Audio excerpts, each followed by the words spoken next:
Selamat pagi, salam sehat bagi kita semua. Kembali lagi saya dengan Dr. Sinaga.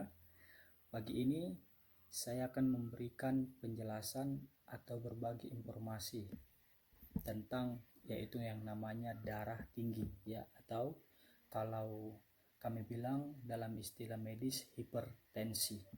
Nah, ini adalah kasus yang unik ya, dan kasus yang besar dan banyak terjadi ya, khususnya di negara kita ya, atau khususnya di daerah kami juga, di tempat saya bekerja ya, di Pulau Nias ini. Kasus ini sangat sering, bahkan sangat banyak ditemui di yang terjadi kepada setiap orang.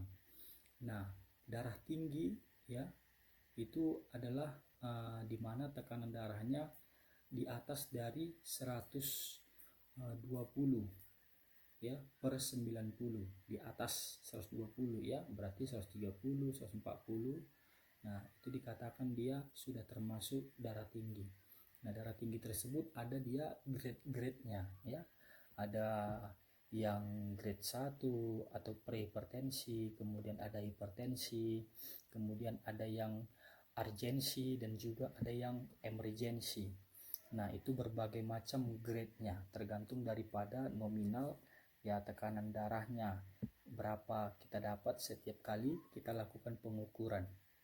Nah, semenjak saya bekerja di Pulau Nias ini ya, bahkan di puskesmas, saya heran melihat tekanan darah mereka, di mana saya tidak begitu apa uh, apa namanya ya, artinya sering saya bertemu dengan mereka, di mana tekanan darah mereka itu ada yang 180 per 110, ada yang tekanan darah mereka itu 200, ada yang 220, bahkan yang 260 juga ada per 160 tekanan darahnya. Nah, saya terheran-heran pada waktu bertemu dengan mereka, ya kan.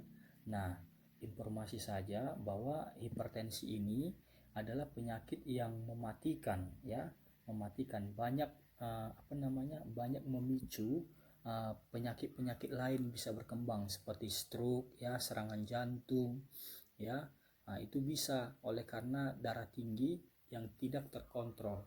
Nah, jadi banyak orang-orang yang bertanya nih ya, banyak yang saya temui.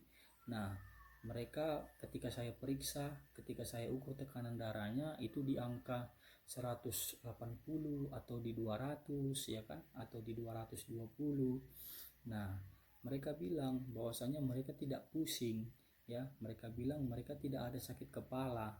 Nah, jadi artinya tidak semua, terkadang darah tinggi ya, terkadang darah tinggi itu tidak menimbulkan gejala ya, tidak menimbulkan gejala nyeri kepala. Nah, jadi di mindset mereka itu ketika dia sakit kepala baru dia minum obat darah tinggi. Nah, itu tidak benar ya, karena obat darah tinggi itu bukan untuk meredakan nyeri kepala. Obat darah tinggi itu untuk menurunkan tekanan darahnya yang tinggi, makanya minum obat darah tinggi. Nah, kalau dia nyeri kepala, ya harus disertai dengan obat pereda nyeri ya, contohnya ya paracetamol. Nah, makanya pada orang penderita darah tinggi, khususnya pasien saya yang sering saya jumpai ya, mereka tidak rutin itu meminum yang namanya obat darah tinggi. Mereka tidak sering konsumsi obat darah tinggi.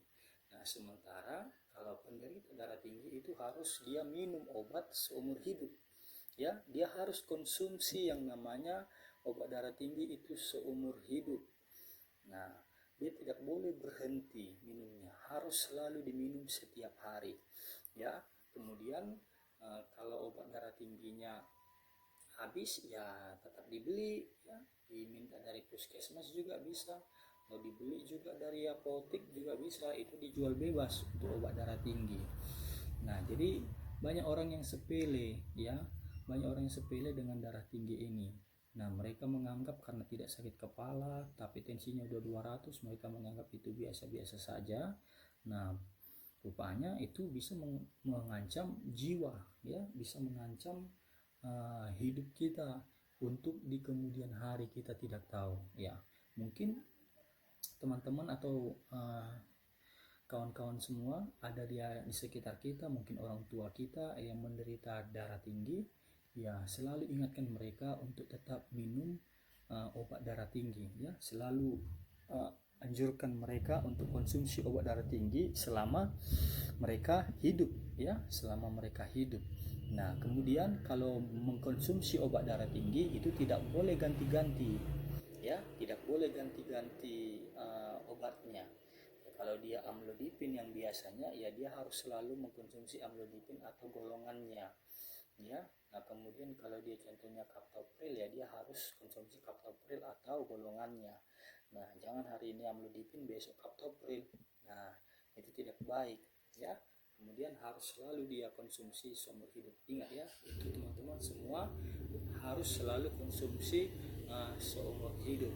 Nah, kemudian yang perlu saya beritahukan bagi kita juga, kalau disertai dengan batuk, ya kalau disertai dengan batuk, nah jangan diminum obat darah tinggi, ya captopril, ya captopril itu tidak baik kalau diminum dengan orang yang sedang batuk juga, sedang menderita darah tinggi tapi batuk, dia konsumsi captopril. Nah, batuknya nggak akan sembuh-sembuh, ya. Nah, karena dia mempengaruhi rangsangan pada pada batuknya itu. Nah, jadi baiknya diganti dengan amlodipin saja kalau dia disertai dengan batuk.